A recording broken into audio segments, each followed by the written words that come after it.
మనం ఉన్నన్ని రోజులు సంతోషంగా ఉంటే అదే ఐశ్వర్యం. ఐస్ క్రీమ్ తిన్నా కరిగిపోతుంది, తినకపోయినా కరిగిపోతుంది.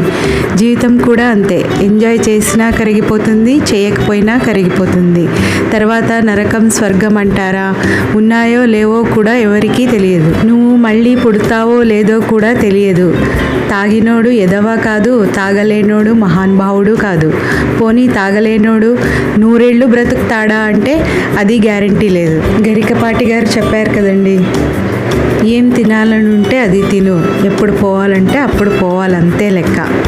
ఎవడి పాయింట్ ఆఫ్ వ్యూ వాడిది, ఎవడి జీవితం వాడిది.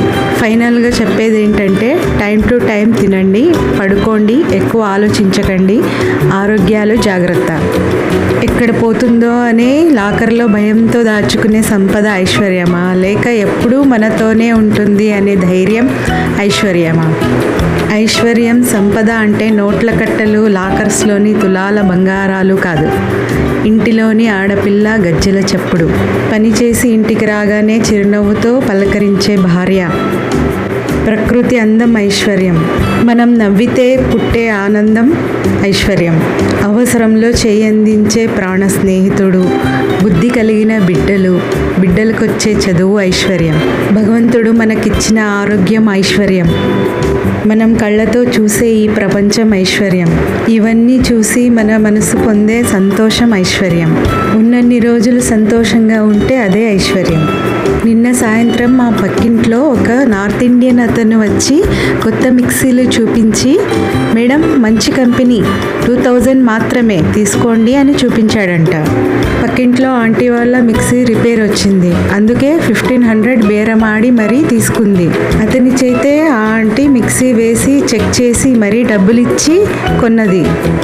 అప్పుడు బాగానే పనిచేసింది మిక్సీ.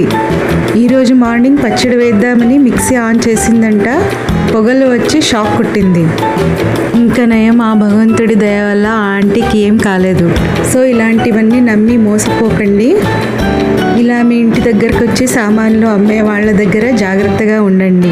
డబ్బుల కోసం ఎలా అయినా నమ్మించి మోసం చేసి మరీ బ్రతుకుతున్నారు. కల్తీ కూరగాయలు, కల్తీ పళ్ళు, కల్తీ ఆహారాలు, కల్తీ నూనెలు లాగా ఇప్పుడు ఈ కల్తీ సామాన్ల వాళ్ళు కూడా తయారయ్యారు.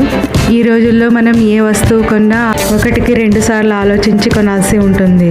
ఇంట్లో ఎవరు లేని సమయంలో ఇలాంటి వాళ్ళని ఇంట్లోకి అస్సలు రానివ్వకండి. ధర తగ్గించి అమ్ముతున్నారు కదా అని తీసుకుంటే షాక్ మనకే. కంపెనీ సర్వీసింగు దొరకదు, అమ్మినోడు దొరకడు. ఇలాంటి విషయాల్లో కొంచెం జాగ్రత్త అవసరం. బాయ్.